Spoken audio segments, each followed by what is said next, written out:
Welcome, curious minds, to the deep dive. Glad to be here. Today, we're setting our sights on a company that's really trying to innovate, shake things up in a rapidly evolving industry. Mm-hmm.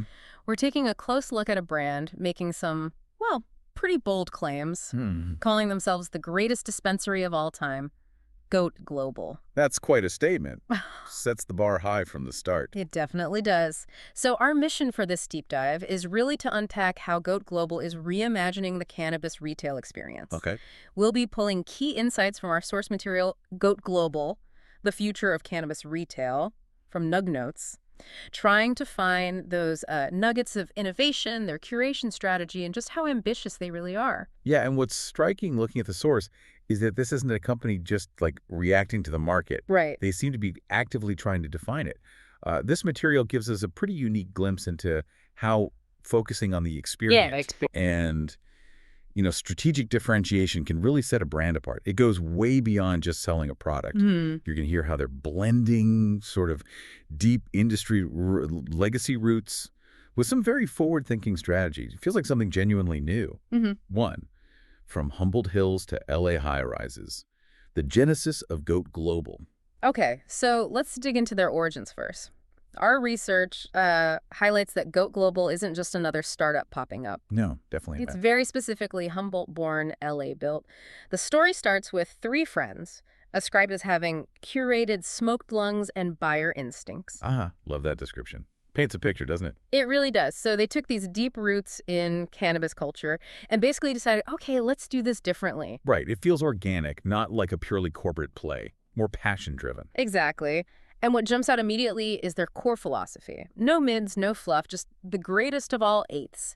Now, for anyone less familiar, mids usually means, average quality cannabis. An eighth is about 3.5 grams. Standard measure, yeah. So this isn't just launching a store. It's like a huge statement about quality. Uncompromising. Meticulous curation, right from day one. It is. Yeah. And that kind of dedication, that refusal to stock anything average, what does that signal in such a crowded market? Well, what do you think it signals? I think it's a massive differentiator. In an industry where, let's be honest, some might chase volume or, just try to appeal to everyone. Sure.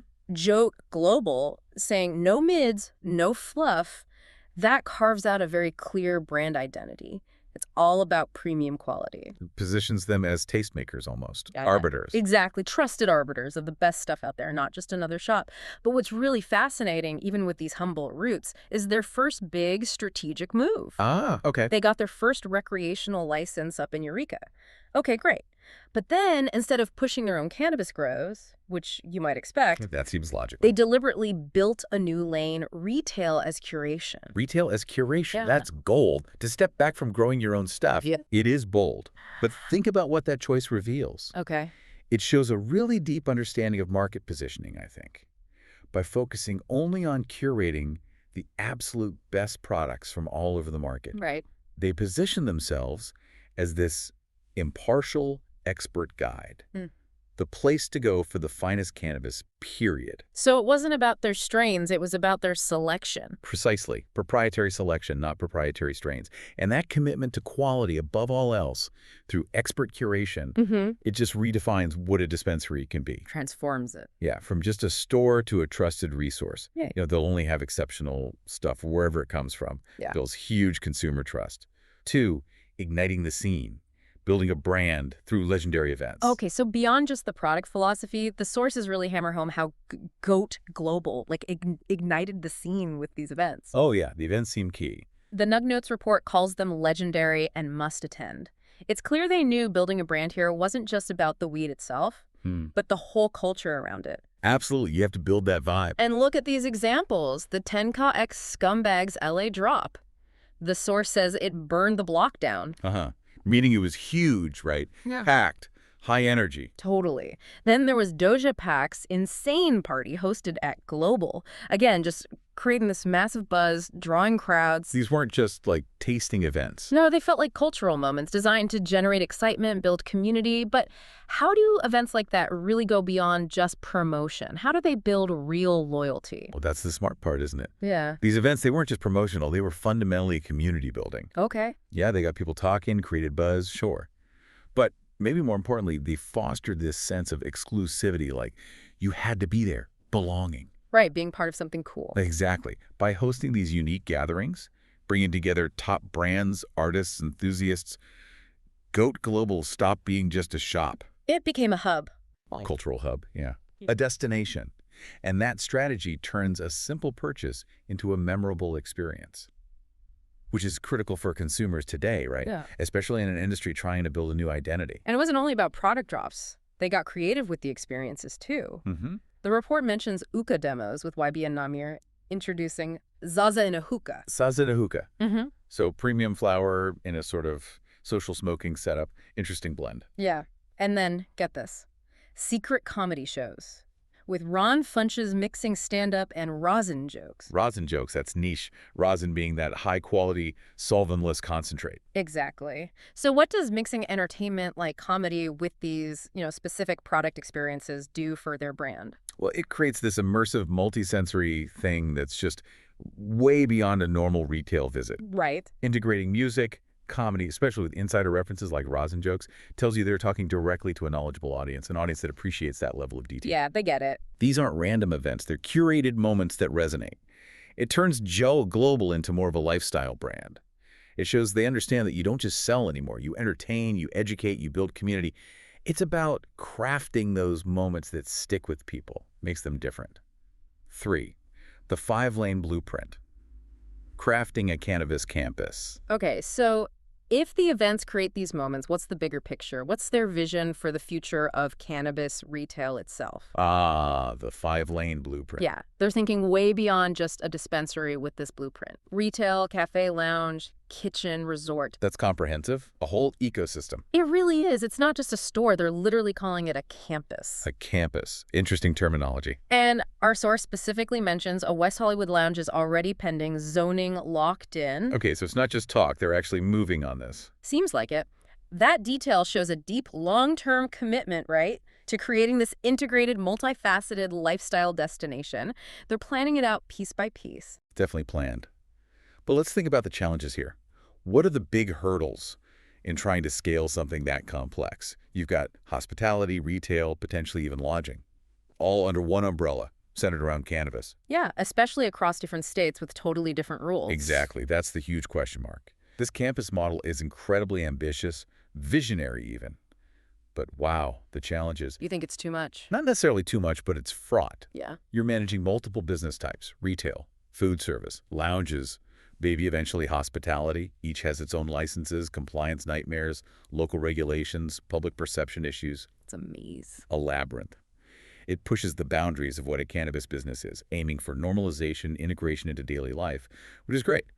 But it demands insane operational skill and regulatory finesse. High reward, high risk. Very high risk. Success hinges entirely on their ability to execute this complex vision flawlessly, again and again, in different legal landscapes. It's a massive undertaking. 4, national flight plan. Scaling quality, not franchises. And this ambition, it's not just staying in California. They've got this national flight plan already happening. Right, taking the show on the road. Which suggests this campus idea isn't just a one-off dream for LA.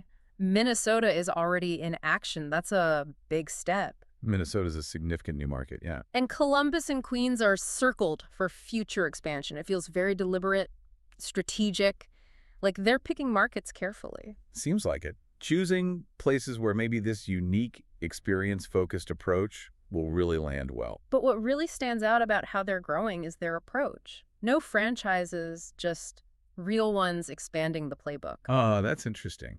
Very interesting. In an industry where franchising is often the go-to for fast scaling, sharing the risk. Right, it's the standard model for rapid growth in retail. This commitment to direct ownership, it suggests they're really focused on maintaining tight quality control. Right. Brand authenticity every single time. Protecting the experience. Yeah. Prioritizing the integrity of the Jogut Global experience over just growing super fast. What are the upsides and downsides of doing it that way? No franchises. Well, it's a critical choice, and it says a lot about their values, doesn't it? Mm-hmm. Upside, total control. Every GOAT Global location has to meet their exact legacy-grade standards, consistent, high-quality experience. It preserves that unique identity, the curated feel, which is everything to their brand. Makes sense. The downside? Downside is it's slower, much slower growth. It costs way more per location because they're funding it all. Yeah. And the operational complexity just explodes as they manage everything directly. So they're basically building this network of completely company-owned, meticulously managed outposts. Exactly. Ensuring that greatest of all eighths philosophy is real everywhere. But it takes more time, more money, more effort. It's a huge testament to how serious they are about quality. And what about the people behind it, the heads behind the herd? Right, who are these folks? Our source says names aren't the focus. They don't seem to hype themselves up personally. They just shed light on good branded weed. What does that kind of product-first, low-ego approach add to their brand story? I think it strongly reinforces that whole quality and authenticity message. Okay. By keeping the focus off individual personalities and squarely on the product, the curation, the experience, they avoid that trap of celebrity branding where the person overshadows the actual business. Right. It's not about the founders. It's about the brand. Exactly. It elevates the brand itself, makes it feel like this collective mission for excellence, not about ego. Yeah. Builds trust, positions them as genuine connoisseurs who care about the craft and the customer. The product speaks for itself. 5. Innovation on the horizon, growing the future of how cannabis moves. Okay, finally, let's look ahead. What's next for Goat Global? Because this is where, honestly, their vision seems to really pull away from the crowd. The really future-forward stuff. Yeah. So as to say they're exploring some seriously cutting-edge ideas like blockchain drops and verified allocations. Okay, blockchain drops. Verified allocation sounds techy. Yeah. It does. Can you break down what those concepts might actually mean for cannabis retail and the supply chain? Sure. This shows they're serious about using tech for, transparency, authenticity, and managing access. Oh, so? Well, blockchain drops could mean limited edition product releases. Think rare strains, special collabs, where the entire journey from farm to hand is recorded on a secure, unchangeable blockchain ledger. Wow, so you know it's real. Exactly. Fights counterfeiting, gives you total transparency. Verified allocations kind of builds on that. It's a way to make sure high-demand products get distributed fairly, maybe giving loyal customers priority access, and again, proving authenticity. So using tech to build trust and exclusivity. Precisely. It's about modernizing the whole supply chain, proving where things came from, guaranteeing it's legit. That's pretty radical for this industry. It really is, and they're not stopping there. The report also mentions merch collaborations. Standard lifestyle brand move. Smart. Builds community, extends the brand. But then coffee pods doubling as delivery hubs. Okay, that's thinking differently. Coffee pods as delivery hubs. Wild, right. How would that even work? And what does that kind of thinking suggest about the future of cannabis logistics? That coffee pod idea. Yeah. It's incredibly innovative. It points towards a future where getting cannabis is just seamlessly woven into city life. Maybe through tiny, discrete fulfillment centers disguised as everyday spots, like a coffee kiosk. Oh, okay. Micro-fulfillment. Yeah. Blending convenience with discrete, efficient distribution. Getting around tricky delivery regulations or infrastructure problems. But what's really key here is their big statement. What's that? They say they aren't growing the plant, they're growing the future of how it moves. Powerful line. Isn't it? It perfectly captures their whole ethos. They're not growers. They're focused on using tech, smart partnerships, new logistics models to completely redefine the cannabis supply chain and how you experience retail. Creating new pathways. Totally. New, accessible, verified pathways for people to get what they promise is the best weed in the world. They're positioning themselves as architects of the industry's future, not just players in it. #outro.